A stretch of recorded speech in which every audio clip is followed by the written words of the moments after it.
4-5 ದಶಕಗಳ ಸುದೀರ್ಘ ಸಿನಿ ಪಯಣ ಅವರದು. 250ಕ್ಕೂ ಹೆಚ್ಚು ಸಿನಿಮಾಗಳಲ್ಲಿ ನಟಿಸಿದ್ದಾರೆ.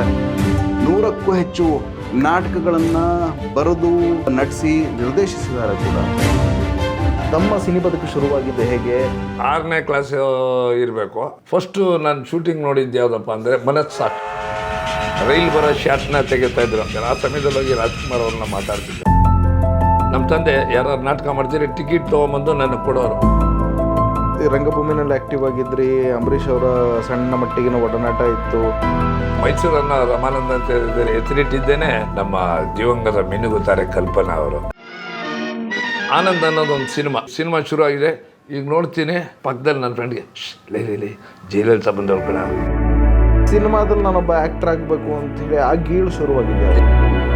ನಮ್ಮ ಹೊನ್ನವಳ್ಳಿ ಕೃಷ್ಣ ಅವರ ರಮಾನಂದ್ ನಾಳೆ ಜ್ವಾಲಾಮುಖಿ ಶೂಟಿಂಗ್ ಇದೆ. 6 ಗಂಟೆ ಒಳಗೆ ಇರಬೇಕು.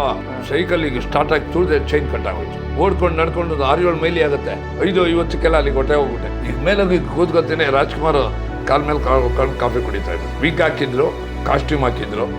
5:55 ವಾದಿರಾಜ್ ಅವರು ನಿಮಗೆ ಒಂದು ಚೀಟಿ ಕೊಟ್ಟರು, ಬಾರಪ್ಪ ಚೆನ್ನೈಗೆ ಅಂತ ಹೇಳಿದ್ರು ಮದ್ರಾಸ್ಗೆ. ಹೋಗ್ಲಿಲ್ಲ. ಹಗಲೇನು ಇರುಳೇನು ದುಡಿಯುವ ಜೀವಕ್ಕೆ ಒತ್ತೇನು, ಪ್ರತಿದಿನವೂ ಹಸಿದಿರಲು ದುಡಿತದ ಜೀವಕ್ಕೆ ಕೊನೆ ಮೊದಲಿದೆ ಏನು ಅಂದ್ಕೊಂಡು ನಾನು ಪೋಸ್ಟರ್ ಅಂಟಿಸ್ತಾ ಹೋಗೋದು. ಮಾರನೇ ದಿನ ಹೋದ್ರೆ ನಮ್ಮ ಪೋಸ್ಟರ್ ಮೇಲೆ ಸಿನಿಮಾ ಪೋಸ್ಟರ್ ಹಾಕ್ಬಿಟ್ಟಾರೆ. ಒಬ್ಬ ಬಹುಬೇಡಿಕೆಯ ಹಾಸ್ಯ ಕಲಾವಿದನಾಗಿ ವೃತ್ತಿ ಜೀವನದಲ್ಲಿ ಆ ದಿನಗಳು ಹೇಗಿತ್ತು ಅಂತ?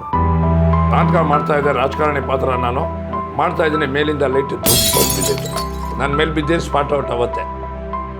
ಎಲ್ಲರೂ ಎದ್ದುಬಿಟ್ರು. ಸ್ಟೇಜಲ್ಲಿ ಕೂತಿದ್ದವರು ಎದ್ದು ಹೇಳ್ಬೇಡಿ ಕುಳಿತುಕೊಳ್ಳಿ, ಇದು ನನ್ನ ಏಳಿಗೆಯನ್ನು ಸಹಿಸುತ್ತೆ, ವಿರೋಧ ಪಕ್ಷದವ್ರು ಮಾಡಿರೋ ಕೆಲಸ ಇದು.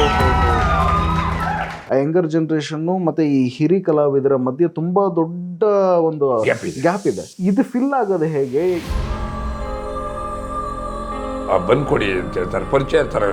ಇಲ್ಲ ಅದು ಹಳೇದು ತುಂಬ ರುಚಿ ಇರುತ್ತೆ ಅಂತ ಹೇಳ್ತಾರೆ. ಈಗ ಈಸ್ಕೋಬೇಕಾದ್ರೆ ಏನಾಯ್ತು, ಕೆಳಗಡೆ ಬಿದ್ದೋಗುತ್ತೆ ಬನ್ನು. ಆ ಬನ್ನು ಬಿದ್ದಾಗ ಈಗ ತೊಗೊಳಕೋಬೇಕು, ಒಂದು ನಾಯಿ ಬಂದು ಎತ್ಕೊಂಡ್ಬಿಟ್ಟು ನೋವಾಗುತ್ತೆ.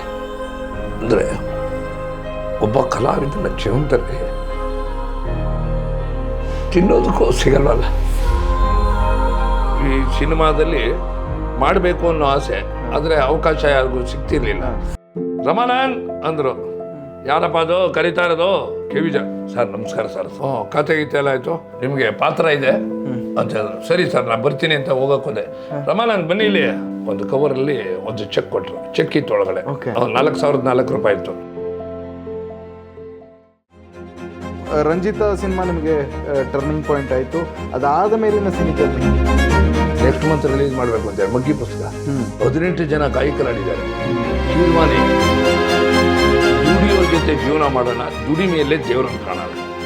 ಮಲಗುವ ಮುನ್ನ ನಗಬೇಕು ರಾತ್ರಿ, ತಂತಾನೆ ಸಿಗುವುದು ನಗು ಇದು ಖಾತ್ರಿ. ಮುಂಜಾನೆ ಹೇಳುವಾಗ ನಕ್ಕೊಂಡೇಳಿ, ಸಂತೋಷ ಸಂತೃಪ್ತಿ ಸಿಗದಿದ್ದರೆ ಕೇಳಿ, ಇದನ್ನು ಮತ್ತೊಬ್ಬರು ಹೇಳಿ.